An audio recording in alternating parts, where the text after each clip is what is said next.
Olá, pessoal. Agora a gente vai iniciar o estudo, né, da ação de consignação no que diz respeito ao procedimento judicial, à fase judicial. Inicialmente, é importante mais uma vez ressaltar que a fase extrajudicial, que a gente viu no vídeo anterior, não é obrigatório, né? Não é uma fase obrigatória. Na realidade, é um instrumento, mais uma ferramenta que o devedor pode utilizar para manejar, para realizar a consignação em pagamento, para atingir o seu direito de se livrar, de se liberar dos ônus do débito, né? Da mora pelo débito. Mas se ele não quiser utilizar a fase judicial, ele já pode ir direto para a fase extrajudicial, ele já pode ir direto para a fase judicial sem nenhum problema, né? A fase judicial, ela inclusive é a única adequada quando a gente fala de consignação de coisa. A fase extrajudicial, que vimos anteriormente, ela só existe quando se trata de consignação de dinheiro. Já a judicial, tanto dinheiro como coisa, né? Como todo processo, se inicia com uma petição inicial. Petição inicial essa que deve, obviamente, obedecer os requisitos gerais previstos nos artigos 319 e 320 do CPC, além de alguns requisitos específicos tratados nesse artigo 542 do CPC, que diz o seguinte: na petição inicial, o autor requererá 1. O depósito da quantia ou da coisa devida a ser efetivada no prazo de 5 dias contado o deferimento, ressalvada a hipótese do artigo 539, parágrafo 3º, ou seja, exceto quando ele já tinha feito o depósito extrajudicialmente por aquele procedimento que a gente viu do artigo 539. Então, se ele não fez esse prévio depósito extrajudicial, ele deve requerer na sua petição inicial autorização do juiz, do juízo, para no prazo de 5 dias ele realizar o depósito.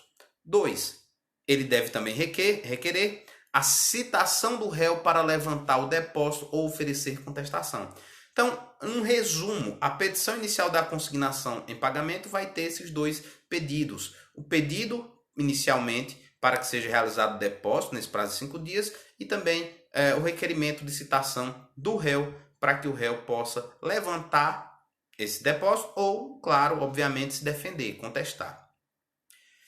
Parágrafo único diz: não realizado o depósito no prazo do inciso 1º, o processo será extinto sem resolução de mérito. Olha que coisa interessante. Você inicia a ação requerendo a sua consignação. O juiz enxerga inicialmente indícios de seus argumentos, indícios de veracidade, e o juiz autoriza que você realize esse depósito. Só que você não realiza o depósito. Então, o juiz extingue o processo sem resolução de mérito. Poxa, ele requer, foi autorizado o depósito e ele não fez a consignação. O processo é extinto sem resolução de mérito. Despacho inicial.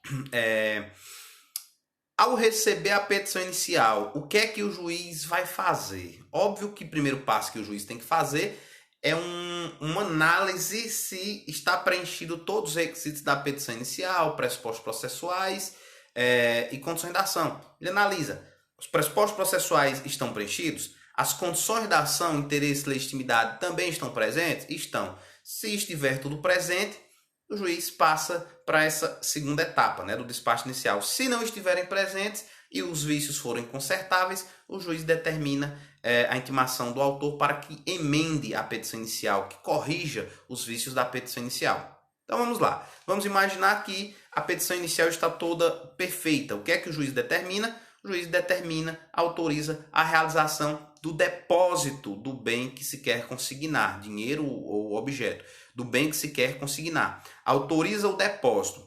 Pela legislação, pela regra geral, conforme a gente já viu anteriormente, o depósito ele deve ser realizado no prazo de 5 dias. Sai a decisão, intima-se o autor. O autor tem 5 dias úteis, claro, né? O CPC sempre trata de prazos em dias úteis. Ele vai ter 5 dias úteis para realizar aquele depósito. A regra é um pouco diferente quando se trata aí da lei do inquilinato. Olha aí mais uma diferença na consignação em pagamento da lei do inquilinato, né, dos aluguéis. Olha o que é que diz o 67, especificamente no inciso 2.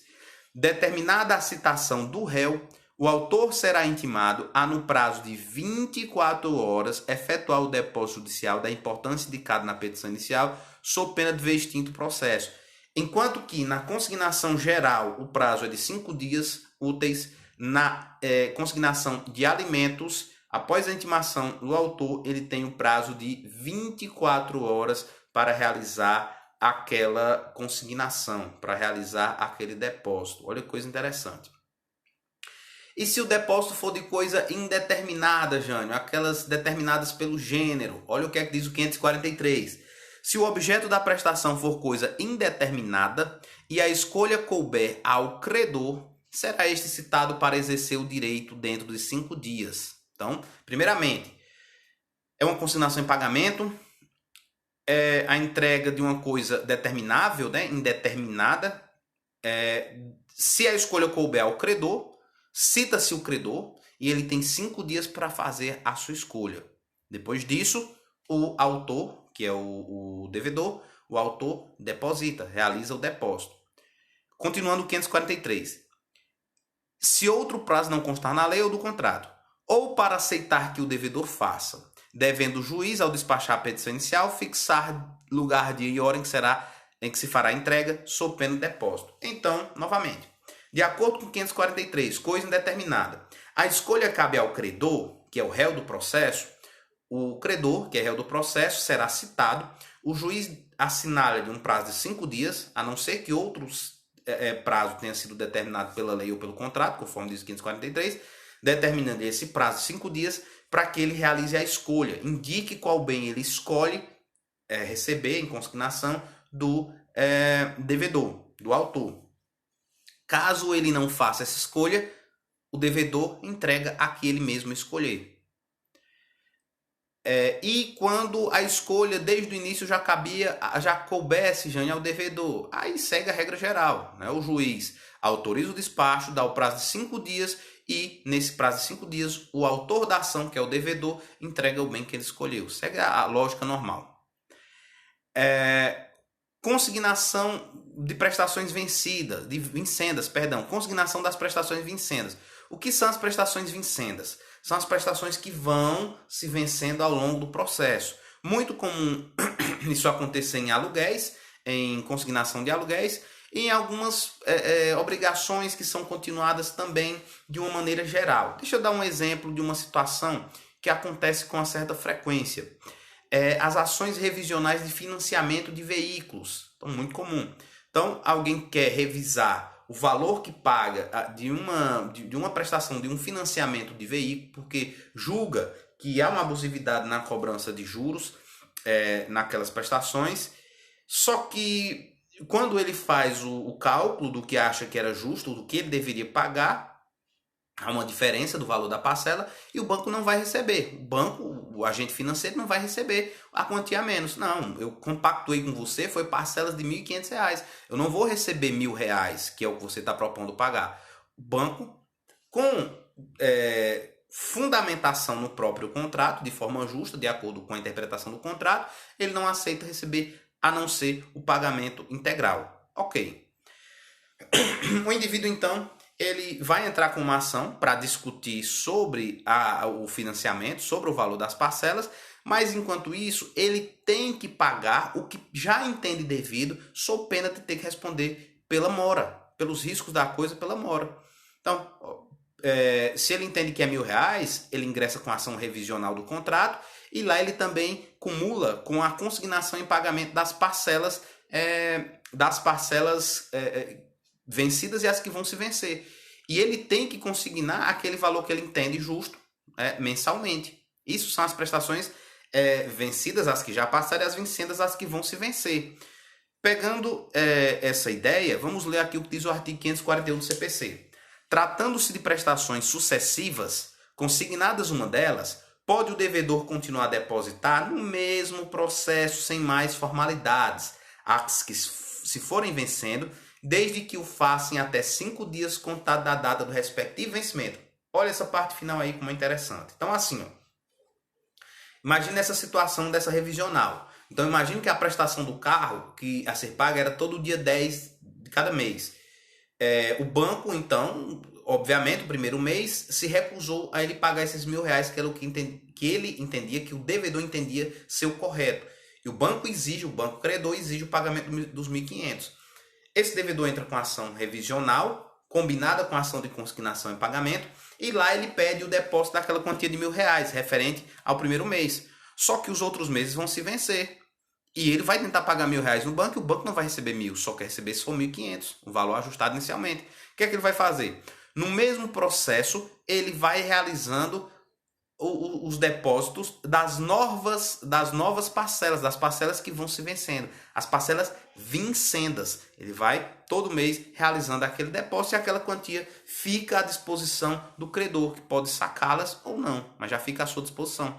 E ele vai mês a mês realizando aquele depósito sem maiores formalidades no curso, no bojo do mesmo processo. Óbvio que quando ele fizer o depósito na conta judicial, ele tem que juntar o processo comprovante para informar, para mostrar ao juiz que ele está fazendo aquilo e para que o credor fique informado que o dinheiro já está à sua disposição.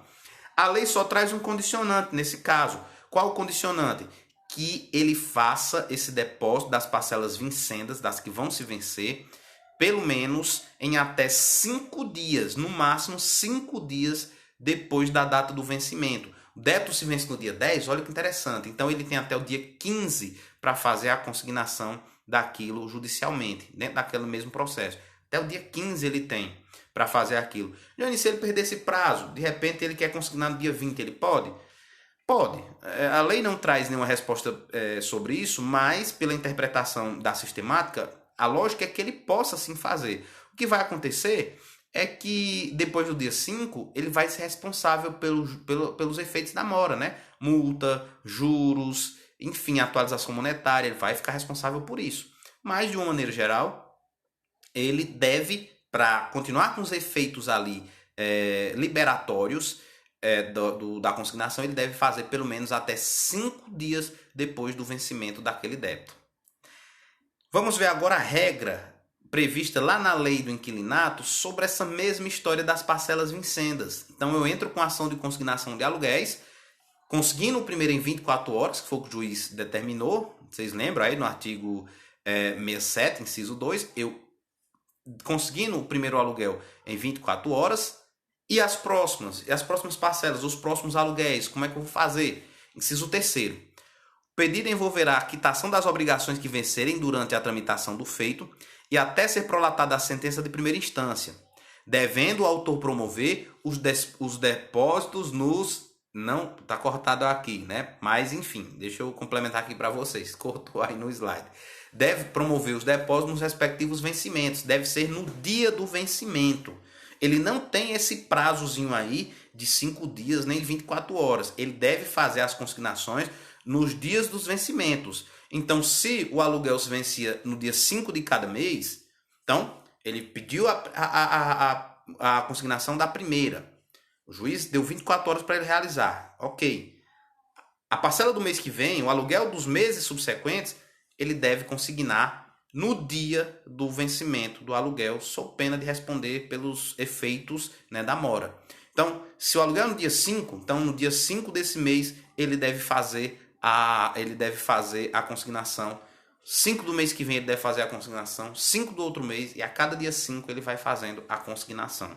Essa é a regra do artigo 67, inciso 3 da Lei 8245, que é a lei do inquilinato. A gente está falando aqui de locação de imóveis urbanos, seja para fins residenciais, seja para fins comerciais, que é o âmbito de abrangência dessa lei 8245. Citado o réu, o que é que o réu pode fazer? Quais as respostas possíveis do réu, né? O réu ele pode aceitar a consignação, ou ele pode contestar, ele pode responder, né? Ou pode ficar revel também, enfim. Antes de falar sobre isso, sobre a resposta do réu, a gente pode, numa primeira reflexão mais rápida, perceber uma certa incoerência, uma falsa incoerência. Poxa, mas Johnny, imagine que seja uma ação, uma consignação, que de fato o devedor ele deve. E o réu, que é o credor, ele sabe que deve, ele tem interesse de receber. Para que ele vai realizar a defesa, Jane? Não seria uma perda de tempo, já que ele quer receber a quantia? Gente, às vezes a resposta do réu numa ação como essa, às vezes ela pode se resumir simplesmente a bater nas causas da realização da consignação. Ou seja, dele mostrar que o devedor não tinha um justo motivo para ter realizado aquela consignação. Por que isso? Não é pelo amor à discussão, não é pelo amor ao litígio. É porque, na realidade, vocês lembram que aquele que é responsável pelo início de uma ação, ele é condenado ao pagamento das custas processuais, ao pagamento de honorários advocatícios. Então, se esse credor, de fato, ele deu causa à consignação, ele vai receber o que ele tem de receber, mas sai caro, porque ele vai ter que pagar as custas processuais e os honorários advocatícios, já que ele deu causa àquela ação de consignação e pagamento.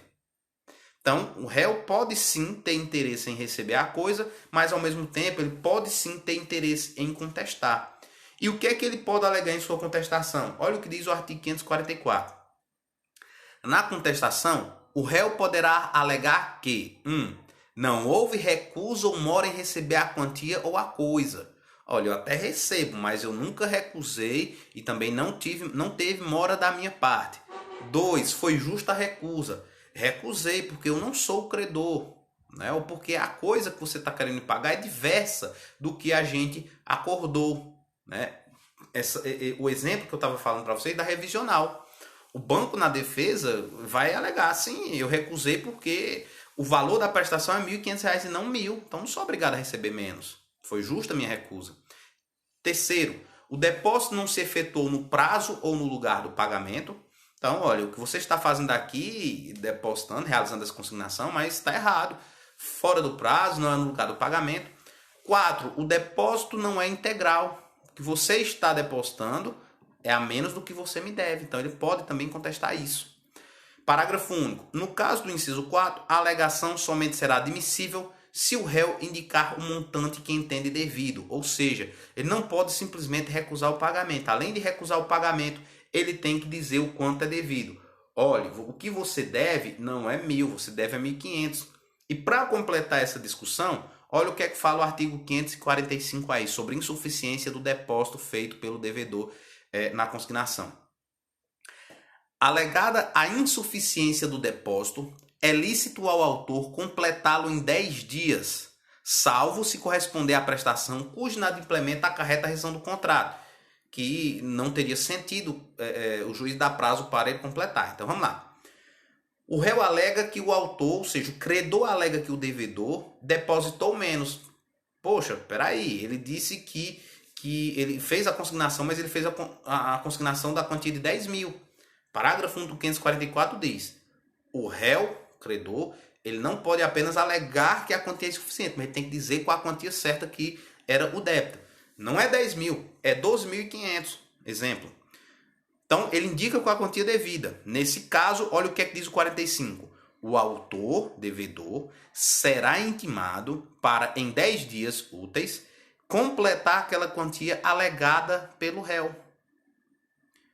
Parágrafo 1º. No caso do caput, poderá o réu levantar desde logo a quantia ou a coisa depositada com a consequente liberação parcial do autor, prosseguindo o processo quanto à parcela controvertida. Então, aqueles 10.000, imediatamente o réu, que é credor, já pode retirar. Mas ele continua a discussão sobre aqueles 2.500 restantes. Parágrafo 2º. A sentença que concluir pela insuficiência do depósito, determinará sempre que possível o montante devido e valerá como título executivo, facultado ao credor promover-lhe o cumprimento nos mesmos autos após liquidação se necessária. Olha que questão interessante. O devedor, autor da ação, depositou 10.000. O réu, em sua defesa, alegou insuficiência e informou que, na realidade, o que o autor devia era 12.500. Ao mesmo tempo, ele foi lá e sacou os 10.000 porque a lei autoriza. O autor foi intimado, o juiz deu prazo de 10 dias, conforme o artigo 545 caput, para ele completar essa diferença dos 2.500. Só que o autor não aceitou. Não, eu não devo 2.500 não, a mais não. Ele não faz a complementação. O juiz então analisa quem tem razão. O autor conta a sua história que deve 10, o réu conta a história dizendo que é 12.500. O juiz analisa os fatos e julga. A sentença que determinar que se a sentença determinar que era só 10 mil, que o autor tinha razão, pronto, o processo morre ali. Foi satisfeita a obrigação do credor, né, que é réu do processo, ele vai pagar as custas e honorários advocatícios, fica por isso mesmo. Mas se o juiz concordar com os argumentos do réu, credor, e entender que havia um saldo sim de diferença que o autor, devedor, deveria ter pago, a própria sentença ela serve como uma condenação contra o autor. A própria sentença servirá como um título executivo para que o réu desse processo exija o pagamento do autor. Essa ação de consignação em pagamento, ela é chamada, né, ela tem como característica ser uma ação de natureza dúplice. O que significa isso? É assim, ó, via de regra, regra geral no processo civil, regra geral funciona da seguinte forma: o autor pede alguma coisa e o réu se defende.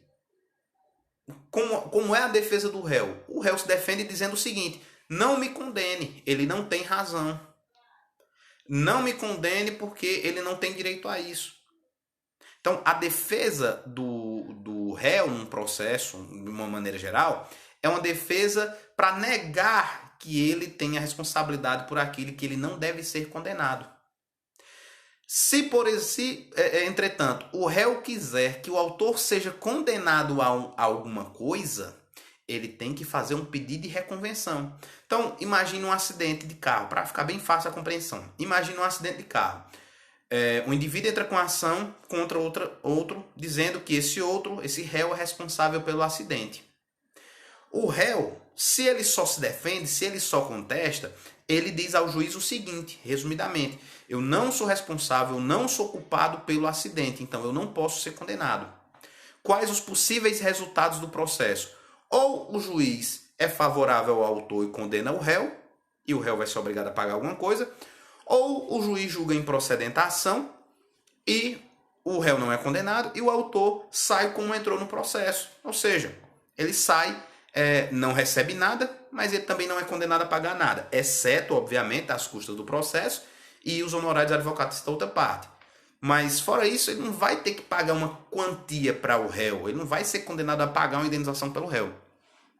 Mas imagine que o réu, nesse caso, poxa, peraí, esse autor entrou com uma ação para buscar que eu ressarça o prejuízo, mas ele é quem foi culpado pelo acidente e ele me causou prejuízo. Então, além do juiz julgar contrário a ele, eu quero que o juiz determine que o autor me pague uma indenização. Se você fizer isso, você vai fazer uma reconvenção, será um pedido reconvencional. O juiz só pode, nesse exemplo que a gente deu, condenar o autor a pagar alguma coisa a favor do réu, uma indenização a favor do réu, se o réu pediu em reconvenção. Se o réu não pediu em reconvenção, mesmo que fique provado lá no processo que quem ocasionou o acidente foi o autor, que o réu teve prejuízo, mas se o réu não pediu em reconvenção, o juiz não pode condenar o autor a nada, a não ser, como eu já falei, a pagar as custas e honorários advocatícios. Somente isso. Essa é a regra geral de todas as ações, mas existem algumas ações que são as chamadas ações de natureza dúplice. A ação de consignação é a primeira delas que a gente vai estudar, e a gente vai estudar outras, como, por exemplo, futuramente, as ações possessórias, a ação de exigir contas. Mas voltando aqui para a consignação, que é o que nos interessa agora. Na ação de consignação, por mais que o réu não faça um pedido reconvencional, propriamente dito, por mais que o réu não faça reconvenção nos moldes do Código de Processo Civil, se o juiz na sentença entender que a consignação feita pelo autor foi um valor insuficiente, ele já condena o autor a pagar a diferença para o réu. Mesmo que o réu não tenha pedido o pagamento dessa diferença. Se o juiz percebe, se o juiz enxerga que há uma diferença de valores, Claro, o réu alegou a diferença de valores e indicou que seria devido. O juiz percebe que esse argumento de defesa dele era correto. Mesmo que o réu não tenha expressamente dito, requeiro a condenação do autor ao pagamento da diferença, mesmo que ele não faça isso, já é um efeito dessa sentença da consignação em pagamento. O juiz já determina que o autor pague a diferença. Por isso que é chamado de uma ação de natureza dúplice. Independentemente de reconvenção do réu, a ação ela tanto pode ser pode ter como resultado a condenação do réu, como pode ter como resultado a condenação do autor. É isso que significa a ação de natureza dúplice. E para a gente encerrar, vamos falar da sentença e do procedimento para vários credores. É o credor incerto desconhecido. Olha o que é que diz primeiro em relação à sentença, o artigo 546. Julgado procedente o pedido, o juiz declarará extinta a obrigação e condenará o réu ao pagamento das custas e honorários advocatícios. Tá aí aquela história que eu estava contando para vocês? A princípio, o credor de uma consignação em pagamento, ele é beneficiado porque ele vai receber uma quantia ou um dinheiro. De certa forma, ele tem um benefício. Mas ele vai ter um malefício, que é as custas e os honorários. É por isso que, às vezes, a defesa vai ser só no sentido de que a consignação ela foi injusta, mas ele quer receber aquela quantia, ele quer receber aquele objeto. Parágrafo 1. Proceder-se-á do mesmo modo se o credor receber e der quitação. Vamos aqui para o procedimento para vários credores ou incerto e desconhecido. 547 e 548, para a gente encerrar o tema consignação em pagamento. 547. Se ocorrer dúvida sobre quem deva legitimamente receber o pagamento, lembra daquela história? Vários herdeiros vieram cobrar do devedor do falecido credor. Então, se ocorrer dúvida sobre quem deva legitimamente receber, o autor requererá o depósito e a citação dos possíveis titulares do crédito que provarem o seu direito. Então, o que é que ele deve fazer? Ele deve iniciar a consignação, explicar o motivo da consignação, requerer a citação dos diversos herdeiros para que eles, entre si, enfim, decidam quem é que vai receber. Então, ele pede a citação, realiza o depósito, pede a citação dos diversos credores, ou supostos credores, melhor dizendo. Artigo 548. No caso do artigo 547, inciso 1º, não comparecendo pretendente algum, converter-se-á o depósito em arrecadação de coisas vagas. O que é arrecadação de coisas vagas? A arrecadação de coisas vagas é o procedimento que deve ser utilizado quando algum objeto, algum bem, ele é encontrado perdido. De uma maneira bem rápida, geral, um bem, quando ele é encontrado, um bem perdido, ele deve ser aquele bem entregue, deve ser direcionado à autoridade policial, a autoridade policial envia aquilo para o Poder Judiciário, é feito um procedimento com publicações de editais para que apareça o dono, o verdadeiro dono, e se ninguém aparecer, aqueles bens eles são destinados ao Estado. Então, um procedimento de arrecadação de coisas vagas, coisas sem dono. Inciso 2. Comparecendo apenas um, o juiz decidirá de plano. Então, vários herdeiros, só um dele aparece, o juiz decide se aquele herdeiro realmente é o credor e libera o levantamento do depósito para ele. E 3. Comparecendo mais de um, o juiz declarará efetuado o depósito. Então, devedor, feito o depósito, você está liberado. Extinta a obrigação, continuando o processo a ocorrer unicamente entre os presuntivos credores, observando o procedimento comum. Então, pareceram 2, 3 credores, ok. Devedor, você está liberado, não deve mais, processo para você já está encerrado, já está resolvido o seu problema. Agora, entre os credores, vamos dar espaço para que cada um se manifeste, agora vamos produzir provas e agora vamos julgar quem deles é que tem razão quanto à propriedade daquele determinado bem, quanto à situação, quanto ao posto de credor, quem é que realmente figura-se como posto de credor, porque haviam vários pretendentes. Então, essa seria a história do inciso 3º do artigo 548, ok? Então, com isso, a gente encerra a ação de consignação em pagamento, vendo todo o procedimento. E, encerrando esse conteúdo, nos vemos na próxima aula, num próximo momento, para falar das próximas ações de procedimentos especiais, ok? Então é isso, um forte abraço e até a próxima.